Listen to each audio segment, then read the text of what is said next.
এটি হলো অযোধ্যার হনুমান গড়ি মন্দির, যেখানে আজও হনুমানজি একজন রাজার মতো বিরাজমান। কিন্তু এই মন্দিরের ভিত্তি গড়ে উঠেছে এমন এক ধর্ম সংকটের ওপর, যা স্বয়ং যমরাজকেও ভয় পাইয়ে দিয়েছিল। ঘটনাটি সেই সময়ের যখন প্রভু শ্রীরাম তার অবতার লীলা সম্পূর্ণ করে বৈকুণ্ঠে ফিরে যাওয়ার সিদ্ধান্ত নেন। কিন্তু তখন এক আশ্চর্য সমস্যা সামনে এসে দাঁড়ায়। অযোধ্যায় মৃত্যুর প্রবেশ অসম্ভব ছিল, কারণ যেখানে হনুমান পাহারা দেন সেখানে যমরাজও পা রাখার আগে শতবার ভাবেন। প্রভু রাম জানতেন হনুমান থাকা অবস্থায় কালও তার কাছে পৌঁছাতে পারবে না। তখন প্রভু এক এমন লীলা রচনা করলেন যা কেউ বুঝতে পারেনি। তিনি নিজের আংটিটি মহলের মেঝের একটি ছোট্ট ফাটলে ফেলে দিলেন এবং হনুমানজিকে সেটি এনে দিতে বললেন।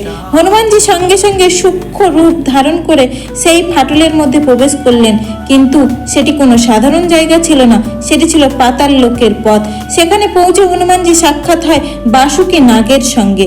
বাসুকি তাকে এমন এক স্থানে নিয়ে গেলেন যেখানে আংটির এক বিশাল পাহাড় পড়েছিল। হনুমানজি বিস্মিত হয়ে গেলেন। তখন বাসুকি নাগ বললেন, হে পবনপুত্র, প্রতি ক্রেতা যুগে রাম তার আংটিটি ফেলে এবং প্রতিবার এক হনুমান সেটি নিতে এখানে আসে। একথা শুনে হনুমান বুঝতে পারলেন এটাই সময়ের চক্র এবং এখন প্রভুর বিদায় নেওয়ার সময় এসেছে। দুঃখ ভরা মনে হনুমান ফিরে এলেন এবং এক পাহাড়ের উপর বসে বিলাপ করতে লাগলেন।